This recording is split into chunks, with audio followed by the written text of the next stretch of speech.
Hi everyone, હું છું doctor Nirmit Chaudhary, your favourite that doctor girl. આજે આપણે વાત કરીશું મેનોપોઝ વિશે.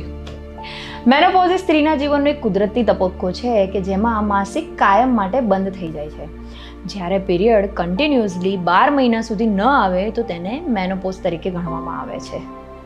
આઇડલ એજ શું હોઈ શકે? 45 વર્ષથી લઈને 55 વર્ષ સુધી.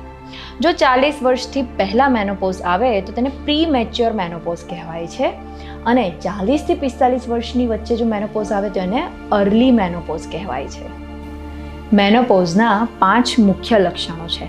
હોટ ફ્લેશિસ એટલે કે અચાનકથી ગરમી લાગવી, નાઇટ સ્વેટ્સ એટલે કે અચાનકથી રાત્રે પરસેવો વળવો, મૂડ સ્વિંગ્સ એટલે કે સ્વભાવ ચીડચીડાપણો થવો અને ગુસ્સો આવવો કે પછી ડિપ્રેસિવ ફીલ કરવું, સ્લીપ ડિસ્ટર્બન્સીસ એટલે કે રાત્રે ઊંઘમાં અશાંતિ અનુભવવી, અને વજાઇનલ ડ્રાયનેસ એટલે કે વજાઇનામાં શુષ્કતા અથવા તો અગવડતા અનુભવવી.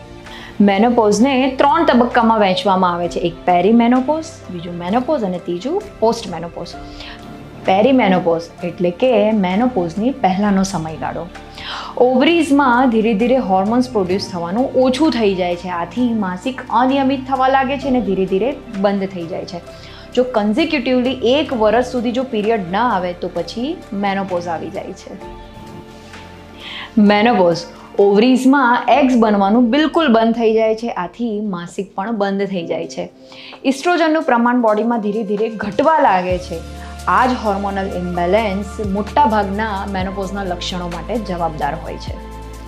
પોસ્ટ મેનોપોઝ એટલે કે મેનોપોઝ પછીનો સમયગાળો જે છેક અંત સુધી રહે છે. હોટ ફ્લેશિસ અને અન્ય મેનોપોઝના લક્ષણો અમુક સ્ત્રીઓમાં ધીરે ધીરે ઘટવા લાગે છે, પરંતુ અમુક સ્ત્રીઓમાં લાંબા સમય સુધી પણ રહી શકે છે. Now we will talk about management. 1 minute. Menopause કોઈ બીમારી નથી, પરંતુ લાઇફસ્ટાઇલના નાના મોટા ચેન્જીસ અને હેલ્ધી ડાયટથી સારી રીતે, સરળ રીતે મેનોપોઝ મેનેજ કરી શકાય છે. જેમ કે હોટ ફ્લેશિસ અને નાઇટ સ્વેટ્સ માટે હળવા અને સુતરાઉ કપડાં પહેરવા જોઈએ. ખૂબ જ ગરમ, તીખું, તળેલું, વધારે પડતો મસાલેદાર ખોરાક અવોઇડ કરવો જોઈએ. ઊંઘની સમસ્યા માટે રાત્રે મોબાઈલ અને સ્ક્રીન ટાઈમ ઘટાડવો જોઈએ. સાંજે ચા અને કોફીનું સેવન ઓછું કરવું જોઈએ. મેડિટેશન મદદરૂપ નીવડી શકે છે.